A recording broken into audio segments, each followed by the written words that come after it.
Okay, manonood na naman po tayo ng balita.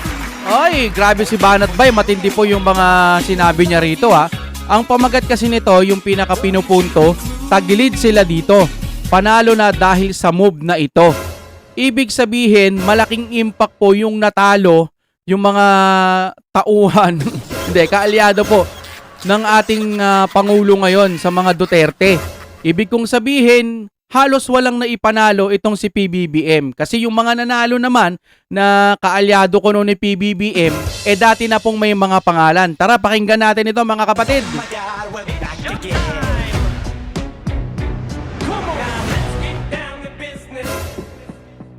Siyempre, lagi kong paalala kung gusto nyo po ng fiber ni Juan, nandiyan po sa ilalim. Napakabilis po ng internet nila. At ang mura-mura pa. Okay, i-play na natin anong meron dito, Sir Banat Bay. At siyempre sa ating Balitang Pinoy TV, nasa description yan, i-play na po natin ito. Diba? Tapos sasabihin mo, hindi binoto yung ano? Anak ka ng wewe. Hindi pamumulitik ang problema. Ang problema, ikaw. Wala kang political will. Mahina kang nilalang. At patutunayan natin ngayon, isa kang mahinang nilalang na naman. Wasak no? Grabe no? Yun nga kasi hindi niya kayang magpa-resign talaga nung mismong tao. Sa isang tao, oy ikaw, resign ka na. Hindi. Hindi niya kaya. Hindi niya kayang magpababa mismo, no? Kailangan pa ng courtesy resign na hindi courtesy resign, pinag-resign niya, tapos, nandoon pa rin sa pwesto. Di ba? Yun ho ngayon, yung pinupunto ng mga vlogger na, uy, ano yan? Courtesy resign, tapos nandiyan pa rin. Pinanatili pa rin yung iba. Baka nga wala sa kanilang mga problema, sabi nga ni Sir Panelo, doon nakita ko sa post, ang problema ikaw, sabi niya ng ganun kay PBBM. Baka nga, sige, pakinggan natin si Sir Banat Bay. Oh, bakit? Pinaresign niya. Pinaresign niya ang lahat ng sekretary niya. Oh. Di ba? Nag-resign silang lahat. Oh, yung mga media naman, tuwan-tuwa.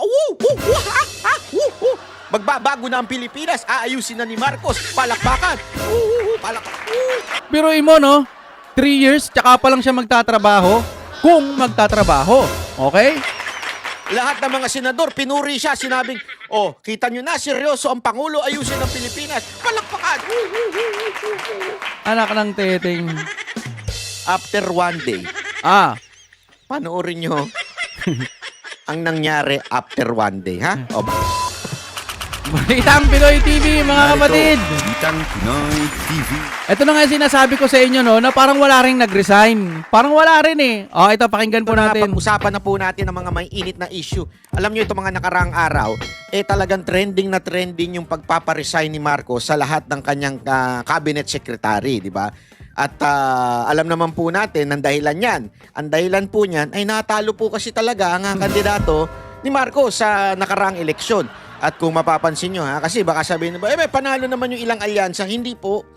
Kahit nga po, napakinggan ko po si Erwin Tulfo. Kahit nga po siya aminado. Kasi ang Tulfo na po yan. Kung nandyan si Marcos o wala, they can stand on their own. Kasi may mga pangalan na rin sila. Kahit noon pa kasi, pag sinabing Tulfo, matatapang. Kayang lumaban sa pagka-inaapi yung mga kababayan. Yan po yung naging tatak nila na kahit wala po yung alyado na yan, kayang manalo. Di ba? Pasok na yon. Nandun pa yung kapatid niya. Di ba? Pangalawa, si Soto at saka ito si Lacson, talaga namang veteranong mga senador na may recall na ho dyan, ika nga. May recall na ho dyan at alam naman natin na they can stand on their own. As a matter of fact, they even run for president and vice president ng nakarang 2022 presidential election. So, sino na lang? Si Lapid, ano na talaga yan? Alamat na yan. Institusyon na yan sa... Hindi ko nga alam ba't yung binoboto yan eh. Ibig sabihin, hindi niya kailangan ng tulong ni Marcos para manalo. Kaya niya manalo kahit wala yon. Dahil gumagawa siya ng TV series. Tama, mali. So, sino talaga ang masasabi mong pag nanalo, kanya? Siyempre, sa tingin ko yung mga dati, yung mga baguhan, yung mga ngayon palang tatakbo, kung talagang malakas si PBBM, dapat manalo yung mga yun. Diba? Hindi naman nagkulang ang presidente natin na mangampanya. Talagang kinakampanya niya itong sila Abalos, yung mga, basta yung mga bago, di ba? Kung talagang malakas si PBM, mananalo dapat yan. anyari. Nga. Hindi niya pala kayang magpanalo kung tutuusin, di ba? Kung iba yung kung hindi yung mga first-timer No. na nanggaling sa gabinete niya. Yeah. Particular na po dyan, si Abalos. Oh. Abalos is the main key para sabihin nating maganda ang nagawa ng Presidente Marcos sa paningin ng tao kung na panalo si Abalos. Yes. Hindi, Olat. Malayo. Mantakin mo, ha? Mayat mayan, parang multo yan na nasa paligid mo. Yung tarpaulin niya, commercial niya, lahat nandun sa social media. Tapos inano pa siya ni Vice Ganda, di ba? Yung hugot-hugot. Kumbaga marami silang mga ginawa. Kahit saan ka tumingin sa EDSA, magugulat ka na lang. May mga billboard, ang lalaki. Hindi sila nagkulang sa pangangampanya. Minsan umaatin pa nga daw sila sa mga event, di ba? Pero wala pa rin. Aray. Pero olat pa rin. Isa lang ibig sabihin nun. Ayaw ng mga Pilipino ang kandidato ni Marcos. Sino pa? Si Abby Binay. Olat din. Mismong yung kanyang ikinampanya na si Pamba yun, olat din. So wala. Simpleng-simple lang. Wala hong impact na si Marcos sa mga Pilipino. Ayaw na ng Pilipino talaga wala sa Marcos. Bigyan ko pa kayo ng isang example. Kaya ako mali yung sinasabi ni Sir Torre na konti lang sila, maingay lang sila pero konti lang sila. Yung ganon. Yung panahon po ni Tatay Digong, hindi ako naniniwala na konti eh. Maingay lang sila. Sabi konti lang daw ang mga DDS supporters. Maingay lang? Talaga? Alam mo, kahit konti yan, kung maingay yan, parang wala naman eh. Marami kasi. Kaya maingay. Di ba? Yung absentee voting, yung local absentee voting, ano yung ibig sabihin nun? Yung mga uniform personnel na bumoto na mas maaga kasi nga po dahil kailangan nila magbantay. Yung mga pulis, sundalo, at saka mga teacher. Di ba ho? At ilang media. Pero, mga kababayan, dito, talagang sampal sa muka ni Bakit? Marcos ho ito. Yung absentee voting. Ha? Sampal po. Mantakin mo yung sarili mong sundalo. Yung sarili mong pulis. Ayaw sa'yo. Ay! OMG! Ayaw sa kandidato mo. Grabe. Ano yun eh? Lahat pasok po. Lahat po pasok. Ang alam kong pang 13 lang ata si correct me if I'm wrong si Richard Mata kasi ipinasok po nila si Honasan at saka si Kerubin at saka si Busita. Kasi nga mga pulis po ito. So mas gusto ho nila yung kabaro nila. Pero mantakin mo the rest pasok. Saan ka nakakita ng ganun? Kung ako yung magre-resign na ako bilang presidente. Ultimong kapulisan ko, ultimong kasundaluhan ko, ayaw sa akin. Mahiya ka naman, sir. Mahiya ka. Kung meron ka niyan, mahiya ka naman, Marcos. Ultimong mga sarili mong sundalo. Kakahiya yun, Brad. Ano kasi talaga si PBBM? Wala naman tayong sama ng loob, no?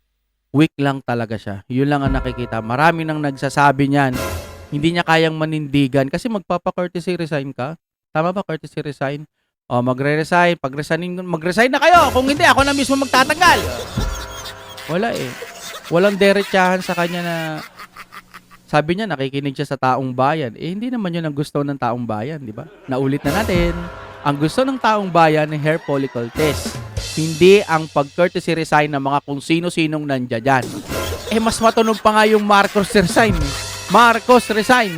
Di ba? Mas matunog pa yun. Yung mga dilawan, tahimik naman itong mga dilawan na to. Hindi ko alam kung naduduwag na rin itong mga to o naghihintay lang ng tiyempo. No, yung mga dilawan, no? Buti pa itong mga Bisaya, talagang matatapang. Kahit kayo ang administrasyon ngayon, lalaban kami para sa mga Duterte. Di ba? Pansin nyo? Pero yung mga dilawan, maingay lang sila nung hindi pa nakaupo si PBBM. Banat dito, banat dyan. Nung eleksyon talagang kung tutusin, kung nakakasugat lang yung mga salita, malamang durog-durog na talaga to si PBBM nung mga time ng eleksyon. Di ba?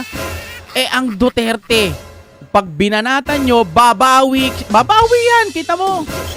Antindi, BP Sara, no? Binabanatan nyo ng mga salita, pinaparatangan nyo ng kung ano-ano, pag kayo binalikan, nagpakalumpo-lumpo tuloy kayo. Ang ibig kong sabihin, Parang kayo na tuloy yung ang tawag, pa-victim, di ba? Iba kasi ang mga Duterte, iba rin ang mga Bisaya, mahal nila ang mga Duterte. Mga Pilipino, majority, mahal nila ang mga Duterte. Kaya hindi nyo kaya ang Duterte. Ang problema, nasa inyo lang kasi ang kapangyarihan ngayon. Kaya pagkapit sa Duterte, yun yung mas madaling parang gusto nyong tanggalin. Base lang sa aking opinion. Pero pagka nandiyan dyan sa pwesto ninyo ngayon, pinagka-courtesy resign nyo, pinagpapahinga lang, tapos i-reshuffle, tapos madedetain, ano ba tawag doon? Sila ulit yung nasan yung resign?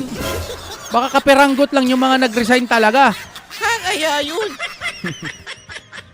Di ba, halimbawa, bibigyan ko kayo ng halimbawa. Kunwari, sa kumpanya mo, kumandidato ka bilang iba't ibang kumpanya. Kunwari, marami kayong kumpanya na iisa ang owner, okay? Pero kailangan maghalal ng presidente. Siyempre. Doon sa sarili mong kumpanya, ang nanalo iba pa. Kunwari, company A, company B, company C, company D. Yan, ABCD na kumpanya na yan, nasa isang ilalim ng major company. Tapos maghahalal kayo ngayon ng presidente. Doon sa, may kanya-kanyang kandidato yan, yung company A, B, C, D. Mantakin mo yung naging presidente, mismong yung company mo, yung company A, okay, ay hindi ka binoto. Parang gano'n sa kanya. Binoto yung kandidato ng company D. Anong ibig sabihin lang nun? Saklap. Diba, okay lang sana kung medyo hindi lahat, 80%. 80% lang bumoto sa'yo, the rest bumoto sa iba, nahati. Di ba? Okay lang sana eh. Hindi ho eh. Sabihin, pasok lahat ng Duterte. Except yung kandidato mo, hindi pumasok ni isa. Kakaya yung Brad. Dahil nga doon, mga kababayan, ang ginawa nito ni Marcos para budulin na naman kayong mga Pilipino na tatanga-tanga. Yung mga nagpapabudol talaga na hanggang ngayon, ano pa rin pinipikit pa rin yung mata nila kahit nakikita na nilang may mga nagagawang pangit talaga, nakapikit lang sila. Paano niya? Budulin kayo? Sabi niya, hindi na akma ang nangyayari, mabagal ang mga proyekto, kailangan pabilisan ng gobyerno, itigil na ang pamumulitika, kailangan na ng kaayusan, itigil na, ibig sabihin, hindi gusto ng tao ang politika. Ulul. 'Di ba? Siya naman ang sinusunod ng mga gabinete ba 'yon, yung mga inassign niya? Tama ba? Halimbawa ko, i-assign ko si ganito, si ganito, si ganito, si ganyan. Ayusin nyo trabaho nyo, ako magsasabi sa inyo kung ano mga dapat nyong gawin. O di ikaw pa rin, sa'yo pa rin. Diba? Ayun lang ang akin So, sino dapat sitihin? Yung mga gabinete niya o siya? Nagtatanong lang, ano? Hindi gusto ng tao. Ikaw! Huwag mong idama yung Duterte. Binoto ka nila yung kandidato ng Duterte. Diba? Tapos sasabihin mo, hindi binoto yung anak ka ng wewe. Hindi pamumulitik ang problema. Ang problema, ikaw. Wala kang political will. Mahina kang nilalang. At patutunayan natin ngayon na isa kang mahinang nilalang na naman. Bakit? Grabe. Pinaresign niya. Pinaresign niya ang lahat ng sekretary niya. Di ba? Nag-resign silang lahat. Yung mga media naman, tuwan-tuwa. Magbabago na ang Pilipinas. Aayusin na ni Marcos. Palakpakan. Palakpakan. Grabe. Lahat ng mga senador, pinuri siya. Sinabing, kita nyo na, seryoso ang Pangulo. Ayusin ang Pilipinas. Palakpakan. After one day, panoorin nyo ang nangyari after one day, ha? By the way, bago tayo magpatuloy, ulitin ko. Yung anong balasalan? Ikaw naman, Banat. Bay, masyado ka naman. Hindi, Balasalan. wala naman ako sinasabing masama magkamali. Nakatutok si Ivan Mayrina. Isang araw matapos pagbitiwin ng kanyang buong gabinete, agad inanunsyo ng Malacanang na 7 sa kanila ang mananatili sa pwesto. 7? Di madami pa rin. 7, kasama ang 7 sa pinag-resign. Pero mananatili pa rin. Nasaan ang pagtanggal doon kung pinagre-resign? Tingnan mo. Naguguluhan. Sana ako ang mali, Sana. Mas magandang ako ang mali. Mag-resign kayo, matapang ako. Kailangan mag-resign kayo. Hindi, mag-stay kayo. Ano yun?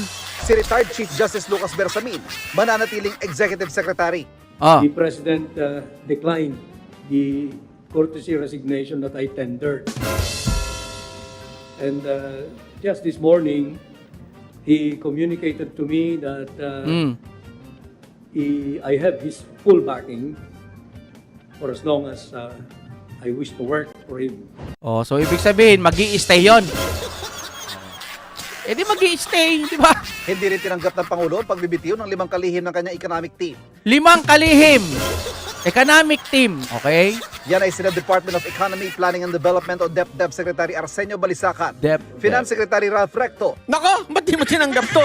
Ito, nagpapahirap sa atin eh. Di ba yun yung sa tax? Wala talaga. Yung dagdag na naman yung tax eh. Oo, yun Pambira nga, naman. Pambira naman kayo. Hindi inalis eh, no? Wala. Ganon talaga. Oh, yung mga nanonood dyan ng mga online streaming. Yari kayo. May dagdag na tax to. Ay, nako. Bakit mo naman ni-retain to, Mr. President? So, ibig sabihin, kung may nag-resign man o nawala, sabi magpapahinga, babalik din daw agad. So, wala. Yung courtesy resign, hindi naman pala 100%. Ano kaya? Yun ang gulo. Eh di natabunan yung kay Senator Bato na may pangyayari na andyan na naman daw yung mga ICC. Baka magulat tayo, may pagplano na naman kay Senator Bato. O baka may pinagtatakpan na naman. Ay, nako Pilipinas, wala tayong galit sa ating presidente o kahit na sino man ang nandiyan dyan. Ito'y reaction video lamang sa mga nangyayari at bakit nagkakaganito pa rin. Hindi ko maintindihan. Sana ako ang makitid ng pag-iisip at maayos ang kanilang mga ginagawang plano dyan. Pero di ba sila yung mga may mga pinag-aralan, may kaya sa buhay, may mga natapos, matagal na dyan sa industriya ng politika. Industriya ng politika. Tapos, ganyan pa rin. Ay, my God. Okay, hanggang dito na lamang siguro mga kapatid. Palike naman and subscribe sa ating video pag nakaabot kayo hanggang dito. Bihira lang ako magsalita ng palike and subscribe. Karamihan puro like. Maraming salamat. Content lambing lang. Thank you very much.